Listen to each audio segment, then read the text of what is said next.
The wizard studies में आप सभी लोगों का एक बार फिर से स्वागत है।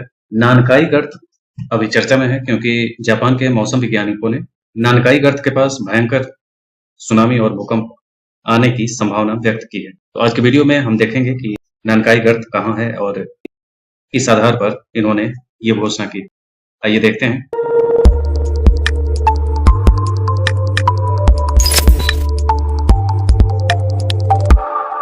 सबसे पहले ये देख लें कि जापान कहाँ स्थित है। तो इस जापान की स्थिति पे आप देखें तो यहाँ पे इस हिस्से में जापान है और ये जो दिख रहा है ये प्लेट टेक्टोनिक अगर आप पढ़े होंगे तो पूरी पृथ्वी के जितने भी जमीन है पृथ्वी की उसका एक लेयर है। जैसे कि आप ये समझें कि सियाल सीमा निफे पढ़े होंगे तो ये एक पृथ्वी है, पृथ्वी के 3 लेयर हैं, सियाल सीमा और निफे। तो ये तीनों के लेयर का जो हिस्सा है उसका जो ऊपर का हिस्सा है जिसको क्रस्ट कहते हैं, तो वो क्रस्ट वाली लेयर जो है वो ठोस है और अंदर वो सारे सब पिघले हुए हाल में है। तो मेंटल वाला हिस्सा अर्ध पिघली हुई अवस्था है और कोर वाला हिस्सा जिसको क्रोड कहते हैं वो 2 लेयर में है, एक आंतरिक क्रोड और एक बाह्य क्रोड। तो आंतरिक क्रोड जो है वो ठोस है और बाह्य क्रोड जो है वो प्लाज्मा जैसी स्थिति है, वो पिघली हुई अवस्था में है। तो ये जो ऊपर का क्रस्ट है ये टुकड़े टुकड़े में बटा हुआ है, जहां तहां इसमें ज्वाइंट मिलते हैं। उन्हीं को एक टुकड़े को मान लीजिए ये यहाँ से यहाँ है तो ये एक प्लेट हुआ, वैसे ही ये पूरा प्रशांत महासागर एक प्लेट बनाता है।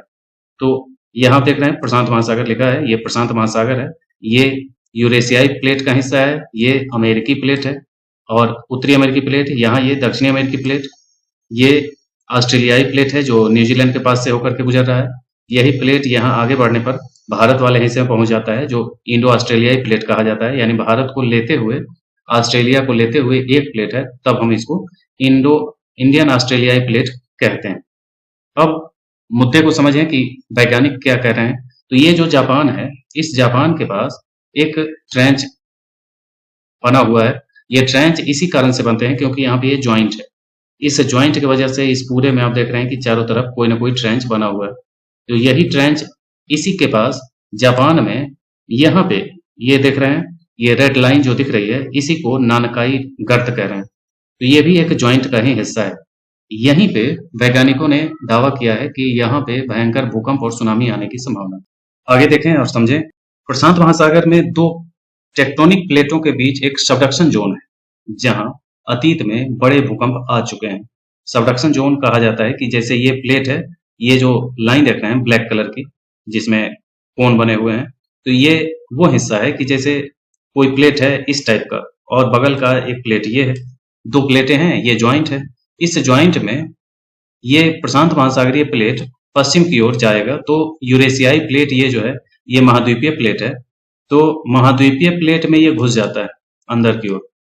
कारण क्या होता है कि जो महासागरीय प्लेट होते हैं, जैसे ये प्रशांत महासागर है, तो प्रशांत महासागरीय प्लेट पर पानी का जो प्रेशर है, ये सबसे विशाल महासागर है प्रशांत महासागर, तो ज्यादा प्रेशर के कारण इसके नीचे की जो चट्टान है वो ज्यादा घनत्व वाली हो गई है क्योंकि पानी का दबाव लगातार बना हुआ है। उसके आप पानी का वजन समझ लें या जिस कारण से भी समझे, तो महासागर का एक अपना वजन होता है, उस वजन का प्रेशर उस चट्टान पे पड़ा है जिस वजह से उसका घनत्व ज्यादा हो गया है। इस वजह से, और महाद्वीपीय प्लेट जो है इसकी अपेक्षा कम प्रेशर में है, इस वजह से महासागरीय प्लेट के का जो घनत्व होगा वो महाद्वीपीय से ज्यादा होगा। तो महाद्वीपीय प्लेट के अंदर महासागरीय प्लेट प्रवेश कर जाता है क्योंकि इसमें जिसका घनत्व ज्यादा होगा वो कम घनत्व वाले के अंदर घुस जाएगा। जब 2 चीजें टकराती हैं तो ज्यादा घनत्व वाला कम घनत्व वाले के अंदर घुस जाता है, इसलिए ये कहा जाता है कि महासागरीय प्लेट महाद्वीपीय प्लेट के अंदर प्रवेश कर जाएगा। यही चीज, तो ये जो ज्वाइंट है इसी को हम कहते हैं सबडक्शन जोन, यानी कि जहां पर एक प्लेट दूसरे प्लेट में घुसता है, साधारण लैंग्वेज में हम कहेंगे वो एक दूसरे में प्रवेश जहां किया तो उसी प्रवेश करने वाले पॉइंट को हम सबडक्शन जोन कहते हैं। तो ये जो रेड कलर दिख रहा है ये सबडक्शन जोन है और इसी ज्वाइंट पे आप चारों तरफ 3 तरफ से देखें, इसको छोड़ दें तो ये रेड जो दिखाई दे रहा है पिंक कलर में, ये पिंक कलर जो है इसी को हम कहते हैं रिंग ऑफ फायर। यहाँ देख रहे हैं रिंग ऑफ फायर लिखा है, तो ये रिंग ऑफ फायर है। रिंग ऑफ फायर कहने का मतलब इसी के किनारे किनारे आपको ज्वालामुखी मिलेंगे। ये जो पॉइंट दिए गए हैं रेड कलर में ये सारे ज्वालामुखी हैं, जिससे ये पता चलता है, ये देख रहे हैं कि लगातार ज्वालामुखी है यहाँ पे। तो ये सब पूरे ज्वाइंट पे ज्वालामुखी ही ज्वालामुखी आपको मिलेंगे। इसी वजह से इसको रिंग ऑफ फायर कहा जाता है। आगे देखें, यह पानी के नीचे का सबडक्शन क्षेत्र लगभग 900 किलोमीटर लंबा वह स्थान है जहां यूरेशियाई प्लेट फिलीपीन सागर प्लेट के से टकराती है, जिससे फिलीपीन सागर प्लेट पृथ्वी के मेंटल में चली जाती है। अवस्थिति क्या है, तो यह टोक्यो के पश्चिम में शिजुओका से क्यूशु द्वीप के दक्षिणी सिरे तक फैली हुई है। यह प्रत्येक 1 या 2 शताब्दी में 8 या 9 तीव्रता वाले विनाशकारी भूकंपों का स्थल रहा है। इससे पहले भी अगर आपको याद हो 2011 में बहुत भयानक सुनामी और भूकंप आए थे। उस समय भी ये घटना घटी थी कि यूरेशियाई प्लेट के अंदर प्रशांत महासागर प्लेट का क्षेपित होना, उसी कारण से वहां पे भूकंप और सुनामी आए थे। ये तथाकथित मेगा थ्रस्ट भूकंप जो अक्सर जोड़े में आते हैं, जापान के दक्षिणी तट पर खतरनाक सुनामी लाने के लिए जाने जाते हैं। यानी कि ये जब टकराते हैं और भयानक भूकंप आते हैं तो सुनामी भी भयानक आता है और जोड़े में आते हैं। यानी एक बार आया तो लगभग 20 मिनट के बाद फिर दोबारा आता है। आगे देखें कि सबडक्शन जोन क्या है। सबडक्शन जोन उम्मीद है कि समझ गए होंगे, फिर भी आप समझ लें फिर से। ये ग्रह की 2 टेक्टोनिक प्लेटें जब टकराती हैं तो एक प्लेट दूसरे के नीचे चली जाती है या धंस जाती है, तो वही स्थान सबडक्शन जोन कहा जाता है। टेक्टोनिक प्लेट पृथ्वी के कठोर बाहरी परत के टुकड़े हैं जो लाखों वर्षों में ग्रह की सतह पर धीरे धीरे गति करते हैं। ये प्लेट टेक्टोनिक्स का मुख्य सिद्धांत है।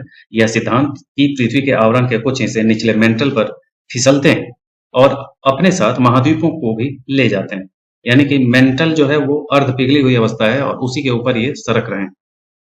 आगे देखें कि सबडक्शन जोन प्रशांत महासागर के किनारे संयुक्त राज्य अमेरिका, कनाडा, रूस, जापान, इंडोनेशिया के तट से दूर और न्यूजीलैंड और दक्षिण अमेरिका में दक्षिणी किनारे पर घोड़े के नाल के आकार में पाए जाते हैं, जिसे रिंग ऑफ फायर कहा जाता है।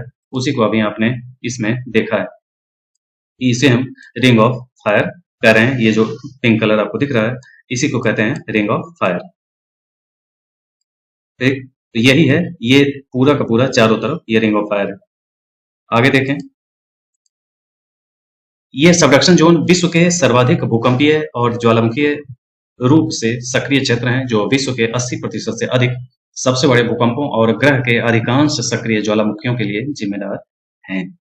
तो ये था ननकाई गर्त और उससे जुड़े हुए सारे तथ्य, भूकंप आने की संभावना। और उम्मीद है कि अगर मौसम विज्ञानी सही कह रहे हैं तो फिर से जापान में भयंकर तबाही मच सकती है। अगर ये इसी ढंग से पिछली बार जैसा 2011 में आया था, उसी ढंग का अगर सुनामी और भूकंप आता है तो भयानक तबाही फिर से देखने को मिलेगी। तो ये था आज का ननकाई गर्त। इसी ढंग के अन्य वीडियो के साथ हम फिर मिलेंगे। आज के लिए इतना ही, धन्यवाद।